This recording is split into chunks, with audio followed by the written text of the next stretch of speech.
오늘은 삶에 대해서 얘기해 볼 건데, 삶이 무의미하다고 생각하잖아요. 삶이 무의미하고, 내 삶은 그래서 공허하다라고 생각을 하시는데, 저는 그것에 반은 동의하고 반은 동의하지 않습니다. 사람의 삶은 무의미해요. 태어나면서 주어진 의미 같은 건 없어요. 그래서 삶이 공허하냐? 그건 아니에요. 이걸 이해하려면 일단 본질과 실존을 이해해야 됩니다. 장폴 사르트르의 실존주의 철학과 연관이 굉장히 깊은데요. 가위를 생각해봐요, 가위. 가위는 먼저 필요로 했어요. 뭔가 우리가 자를 게 필요로 했어요. 그 자르는 것을 만들자 해서 가위를 만들게 된 거예요. 먼저 이 목적이 생기고, 이게 본질과 목적으로 비슷한 단어입니다. 이 목적이 생기고 그 다음에 존재가 생긴 거예요. 존재는 실존과 비슷한 단어입니다. 가위는 목적이 있이 태어난 존재예요. 하지만 사람을 생각해보죠. 사람은 그냥 나아졌어요. 세상에 그냥 태어난 존재입니다. 그렇기 때문에 우리의 삶의 목적이 먼저 오지 않아요. 우리는 태어났기 때문에 존재가 먼저 태어나고 그 다음에 목적을 찾아야 해요. 그래서 삶이 공허하냐는 거예요. 우리가 목적 없이 태어났기 때문에 삶이 공허하다라는 말이 되는 거잖아요. 근데 목적이 없이 태어난 거면 오히려 좋은 게 아닌가요? 그러니까 우리한테는 뭐 사명도 없고 우리한테는 우리가 뭐 해야 할 과업도 없고 우리는 뭐든지 할 수 있어요.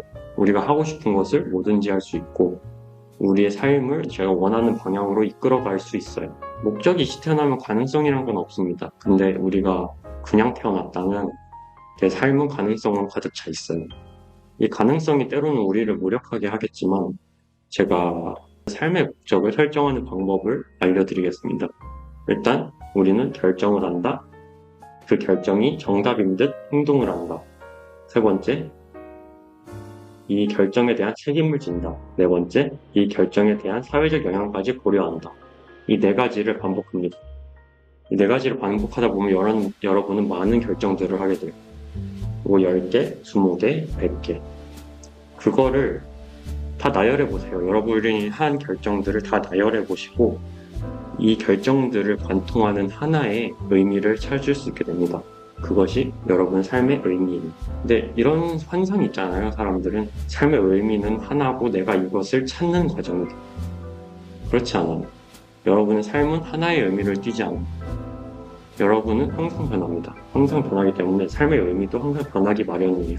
이걸 부정하는 순간 여러분은 괴로워질 겁니다. 100개의 결정을 하고 이걸 관통하는 삶의 의미를 찾고 그 의미에 따라서 다른 결정들을 하세요. 그리고 어느 순간 이게 변질될 수가 있어요. 여러분의 결정이 이 삶의 의미와 안 맞을 때가 있어요. 그렇다면 결정이 잘못된 걸까요? 아니면 삶의 의미가 잘못된 걸까요? 삶의 의미가 잘못된 겁니다. 그래서 그 다른 결정들을 통해서 다른 삶의 의미를 찾으세요. 그리고 이것을 맞게 또 살아가면 됩니다. 이거를 반복하는 거예요. 여러분의 인생은 의미로 가득 찬 인생이 됩니다. 그래서 삶이 공허하냐고요? 그래서 삶이 공허해요? 의미를 찾게 된 여러분은 이 삶은 정말 살만하다라고 생각할 거예요. 그렇기 때문에 결정하세요. 그 결정에 정답인 듯 행동하세요. 그리고 책임을 지세요. 그 다음에 이 결정이 사회에 미칠 영향까지 고려하세요. 여기까지고요.